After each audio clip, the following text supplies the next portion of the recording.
Tell us a little bit about yourself and your journey and how you got to be where you are. My dad had me boxing since as soon as I could walk. So. Where's your dad? Hey, Dad. He's in here. Okay. I had my first amateur fight at 8. I did an exhibition at 6. But I turned pro at 17. Now I'm 15-0 with 9 knockouts. Wow. And so, what is your weight? Like welterweight, 147. Okay. All right. So I understand you have a fight coming up when? June 29th in Connecticut. It's at the MGM Grand in Foxwoods. Uh-oh. I know somebody who got a hook up there. You trying to roll? Y'all trying to roll? You trying to roll? That sounds good, right?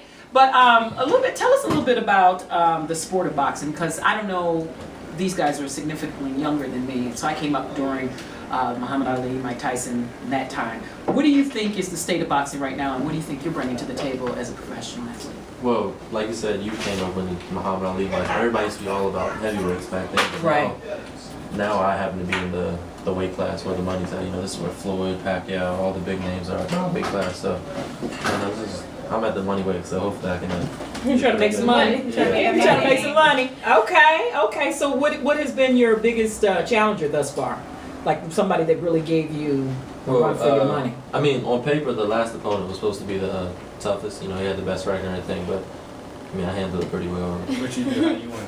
I won 5th round knockout. I dropped him in the 2nd. So you be dropping people? Is that what we talking about? You knocking people blank out? Yeah, 9 of them. Yeah. Damn. Wow. Okay. And see, you know what? To me, you can't sleep on boxers because you think, oh, this little guy, you got to knock the blank out. You know, because you can't really tell in terms of skills by looking at someone, right? See, I look like I can't fight. No, dear. No, dear. That is not what I said, dear. Daddy, come get your son. Anyway, no, it's surprising to me. I've known quite a few different boxers locally as well. But you know, they're so nice and calm and cool, and then you get into the ring, do you become a different person? Yeah, we know when to flip the switch. Yeah. What happens when you flip the switch? What happened? No, leave them out. You just what? That's your focus. And so when you walk into the ring, do you hear anything? Are you aware of your surroundings, or is your mind strictly like, let me just get in my zone? Yeah, I'm aware. I mean, I hear certain stuff, you know, certain people from the gym, I recognize certain voices, you know, telling me to. Other than that, it's just really, you know, people screaming and Do you train here? Yeah, well, the gym's in Fort Washington. You ever heard of the Rosecroft Racetrack? I have. That's where they gave us a building there. That's where the gym's at. It's my dad's gym. Okay. And the workouts are crazy. I tried to work out with him for about a week. It's crazy. Yeah, you guys have to be like in major shape. Like you run like how many miles? Well, it depends. Everybody does something different. Some people like to run long miles. No, I didn't think you was doing all that. Now they told me you weren't doing all that, but I'm gonna go ahead and do it. Somebody said that you know, real ripped up, real ripped.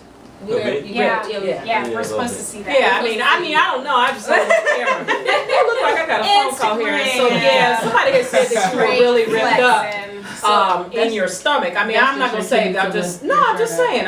What somebody had told me in the room that you're related to, that you're really ripped up. So I didn't know. So anyway. So anyway, who do you want to ultimately get to? Eventually, I mean, obviously, you know, the money is where Floyd's at, but he's not going to be around probably too much longer. Yeah. No. Yeah, Amir Khan, I've always wanted that fight. Mm-hmm. I still do. And so how does that work? I've always wondered, how do you get into a position where, you know, I mean, I know you can't just say, well, I want this person. How does that work? Oh, when you first turn pro, you fight 4 rounders, then 6, then 8, then 10, and then the championship fights are 12. You just gotta work your way up. You know, the opponents records get better, and eventually you'll fight somebody with a record like yours, and then the winner gets the next big fight. It's just slowly, steps building up. And you've been doing this since you could walk? Yeah, I have videos of me in a onesie throwing punches. Really? Yeah. Well, that's amazing. You guys got questions? That's amazing. How often, like, what's your training regimen? How often are you training? I go to the gym Monday through Friday. Get there at 5, sometimes I'm there at 8, 8:30, 9. A.M. or P.M.? P.M. I'm not a morning person. Okay. You and my daughter. Same thing. Anyway, so you do what now? You go 5, you get in there, you what? Yeah, you know, go running, shadow box, hit the bags. Sometimes we have a personal trainer named Kim. She comes up and works with me, gives me like an hour workout, and I get sparring as much as I can. Different people, everything, speed bag, jump, or everything you see on TV. So after this fight that you'll win, just to put it out there, then what? Hopefully soon I'll be coming back to DC in the fall. That's what we're aiming for. And are there a lot of fights? Because every time I hear about a fight, it's always after the fact. Is this a big fight town, do you think? Yeah, DC is a pretty big fight town. Not so much for the big fights, you know, Vegas, Atlanta, Right. takes those, but they're actually bringing a lot of big fights back to DC, you know. But it is a big fight town. A lot of fighters are from here. At one point, we had 5 world champions from DC. So. Really? Wow. Yeah, I was before coming back here, I lived in Tampa, in the St. Pete area. And of course, you know, all the different fighters that are from there that train down there. I think the last fight I was there was Tarver and what's the other guy's name? I can't remember his name. Yes, they fought, which was interesting. I had never been to a major fight like that and up so close. It was just, you know, you don't realize how violent it is, but I'm sure you probably already know this. Did you have some questions, Ali? I did actually. Is boxing still in the Olympics? Yes. So it's for only amateurs. For only amateurs? So you're not eligible as a pro? No. That's unfortunate. And you can't step back. Well, why is it that basketball players? Yeah, I think boxing is the only sport where amateurs are in it, and I guess it's just because a loss in boxing means a lot more than it does in basketball. You know. So is there still a platform for you to like go on a world scale sort of boxing, or is that? Yeah, I mean. I guess that is what being a pro boxer would be. That's really interesting. I didn't think about that. So you This is because in pro boxing, when you lose in pro boxing, it really sets you back. That's Floyd. You know, you don't see any of the good fighters with losses really. Right. So, maybe they might have 1 or 2 and they lost and they made it big. But basketball, you know, you lose the game, you just play it again. Yeah. Right. It's not like that in boxing. Wow. I never thought about that. Hi, baby. I didn't know you were here. How are you? That's our other co-host, Christina Payne. You had a question, Christina? I did. Since you joined the professional league at 16, how did you 17? How did you balance school, and was like college ever an option? Well, I go to college now. I take college. Okay. I've just finished taking classes at College of Southern Maryland. Now I start taking classes at UDC. But I turned pro when I was still a junior in high school. So it's pretty. What was that like? Wow. Where you could just, I guess you was just a man at school, huh? Like, yeah, I'm pro. I'm a pro. I mean, you know what I mean? I guess you're having problems going to prom. Like, I'm a pro professional boxer. That is amazing. Yeah, it was cool. Some of the substitute teachers used to ask me to take pictures and. Were people hating? You have classmates that kind of hate. Yeah, but they couldn't say nothing, could they? Right. Because you knocked their asses out, right? Wow. Did you have a question, man? Yeah, did you play any sports while you was in high school? Yeah, I played basketball for Thomas Stone because my mom lives in Waldorf, my dad lived in DC, so I went back and forth. I went to high school in Waldorf. We went to the state championship my senior year, but I had a fight that day, so I didn't.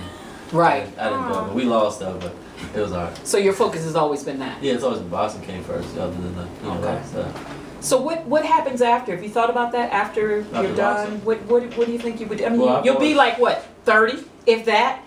Oh, I might not be 30. Oh, But that is so crazy, right? Like you'll retire and you probably won't even be 30. That's the goal, but I've been good with saving my money. I've always put a set amount aside because I see so many boxers that retire and then you know, they don't have anything. So, especially from the area, I think DC is bad in DC. Some of the boxers that they don't have anything. I've heard. But yeah, I've been pretty good saving my money. Hopefully, I get a team that advise me how to invest so I can learn. I don't really know too much about investing. Yeah, I think that's important when athletes come into a professional level, whatever sport. There should automatically be someone set to tell them and show them how to manage their money because it happens all the time. It's so sad. Yes, Christina Pack. Do you teach at all? At Like the gym, kids or anything? there's always kids that, if I see them doing something wrong or something, I always tell them, if I had the time to train somebody, I would find, 1 or 2 kids that really wanted it, and I want to in the future, maybe, because I don't want to waste my time. I see so many kids that come to the gym for a week and then they're done, or 1 month and they're done. And Right. I think that's so important though too, because you see a lot of kids out on. I used to teach in Southeast, and a lot of kids are like, "Oh, we like go street fight and all this craziness." Like maybe if you take that energy and put it into something positive, then The only problem is that a lot of them don't want to do the training. they don't want to do the training. Every month we have new faces at the gym, but not too None many of them stay stick in. around. Yeah. Oh, wow. Yeah. I'm going through that right now with my kid. She's a sprinter, and she thought because she was a sprinter, she'd run fast. She didn't have to run long distance. But of course, they had her running like 3 sets of a mile. And by the last one, that night, she was like, "I'm gonna quit." Like, no, we're not doing that here, boo. They're just trying to get you into shape. Yeah, right. But she's straight now. Yeah. Were you a sprinter, long No, I distance? ran a mile. Yeah. Okay. I got a question. Well, I already know the answer, but some people want to know. Like, how would you handle being like so popular at a young age? Oh, I don't know. I handle it well. You know, I've kind of, I guess, because I feel like I'm supposed to. You know, like especially when I meet a lot of like the celebrities I met.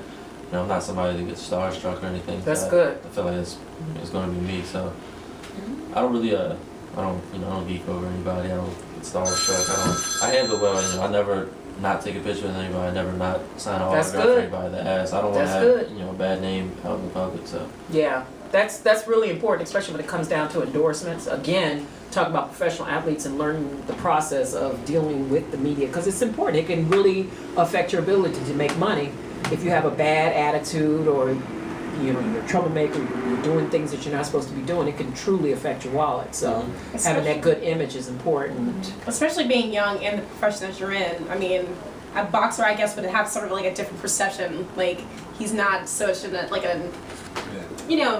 attainable person to speak to. If you look at like the past, like Muhammad Ali's and like Mike Tyson's, they always had these like big bravadas where it was like, maybe I can't talk to you, maybe you're not a approachable person. So Right. I think that's really good that you're doing that at such a young age, and that's really good. I don't think I've ever turned down. And I think a lot of that has to do with having people that are close to you around you. Yeah, at your my circle. parents raised me. They didn't raise me to be, stuck up. or Right. anything. That's good. That's good. You'll be around for a while. That's a I good hope. thing. Oh yeah, you'll be around. I'll be around. Are Yes. you an only child? I have a half sister. Okay. Yeah, I have a half sister, and I have a brother and sister, kind of like my brother and sister. My mom's dating a father for a long time, Okay. But yeah, I have a half sister. She has a little son now. He's running around throwing punches at the wall. So he boxes. What's the difference between street fighting and boxing? That's a big difference. Tell us a little bit about that. Well, I mean, street fight, you pick up anything you want. Right. It's a little more organized. I mean, I've seen street fighters that actually fight with their there's a fists, lot of them but that can fight. yeah, We get a lot that come to the gym and they think that they can hop right in the ring and they don't want to train. they're tired. But a street fight, how long? Street fights last like 30 seconds. Tell somebody shoot somebody Oh in my DC. God. That you know I'm telling the truth. I ain't making this up. Until somebody pulls out a gun. But now, if there's a young person, if there's somebody now who has a kid that is into the idea of training, what would be your best advice to somebody with a young person that wants to box? And girls too, because girls do box. Yeah, I think the biggest thing in the beginning is to not lose your motivation. It's really, really repetitive in the beginning. Somebody's gonna tell you you're doing something wrong every single punch you throw, because it's uncomfortable at first, the stance, everything. It's just to not lose your motivation, because you always have something to look forward to. Eventually you'll start sparring, Right. then you'll get an amateur fight, then you'll probably go to a tournament, then you can turn. Like, it's all these steps to look forward to. So in the beginning you just can't lose your motivation. Now, did your father box? Was he a Yeah, boxer? he fought. Okay, so you kind of Yeah. next to him saw him fight, and Yeah. you kind of wanted to get into it. Yeah, Okay. That's good though, but that's, you know what, you always see athletes who have someone in their family that was an athlete that influenced them to go forward, because it's kind of like, I believe stuff's in your blood, you know what I mean? Your dad's a good fighter, you're a good fighter. So how do people get in contact with you? Twitter? Twitter and Instagram is @Dusty30, DUSTY30TH. Okay. Do you have a website or information? DustyHarrison.com is the website. I have a fan page. Just type in Dusty Harrison, you see the fan page pop up. Where you can purchase shirts as well. Oh. $25. You got that merch? His last fight was on TV What'd all you say, this week. Bob? I can't hear you, honey. What'd you say? His last fight has been on TV all this week on Comcast. Okay. They'll be on again either Okay. tomorrow or the next day. So for those of you who have Comcast, do you know what channel or what network is on- carrying It's it? like it's on Comcast channel network. 21. Okay, You see it and they're on showing your fight. Mm-hmm. Okay, again, when is your fight up in Fox? Did you say Fox? Yeah, MGM Grand at Foxwoods. It's June 29th. It's HBO undercard. Hopefully they'll show as long as I have some highlights to show, they'll show the highlights on HBO. They're not gonna show the fight 'cause it's already a triple header. Right. But so if I do. It made World Star. You can see it on World Star. Okay. Yeah, my on last World fight was Star. on World Star. Got like 250,000 views. So You guys go to You their went viral. website. Yeah. Congratulations. That's awesome, yeah. That's good. I wish you so much luck. That is Thank you. great. Really nice to meet a professional athlete who is approachable and nice and, you A know, lot of people look at it yeah, different, but yeah. Because usually I don't fool with athletes. I'm like, but But it's just really refreshing to Thank you. have someone like you here in the studio, and I wish you the best of luck. Thank you. I actually have a brother that is affiliated with some of the people that have that casino, so I may try to come up there and see. Come on. How do you get tickets? How's that? You have to go online or what? In Connecticut, you would have to go online, Ticketmaster. Okay. Yeah, I tweeted the We don't link have no- out, so Did you? I'll Yeah, tweet it retweet again. that, and we'll put all your information up and continue to support you. And if we're on that Tuesday prior to the tournament, I don't know what day that is, Saturday, so maybe that Tuesday, we'll promote you, blow it up, so Thank you. people will support you. Okay? Thank you for bringing your friend and son. So sweet. Isn't he great? This is my son. He just found out. He's in the Dominican. I met his dad. Oh, I and like he this took lady. him. And I didn't know. And then, I was told, Christina said, you got a son that I didn't know. And so he's here now. And, I'm just trying to raise him right. Now that he's grown. But anyway, it's a pleasure to meet you. Dad, Thank you. good job. And hopefully we'll see you again. Maybe you can come back Yep, come if back. you like. Yeah. Okay? Okay. All right, I'm going to send this song out to you. You got it? Yep. Go, Jacob, go. I'm going to dedicate this song, LL Cool.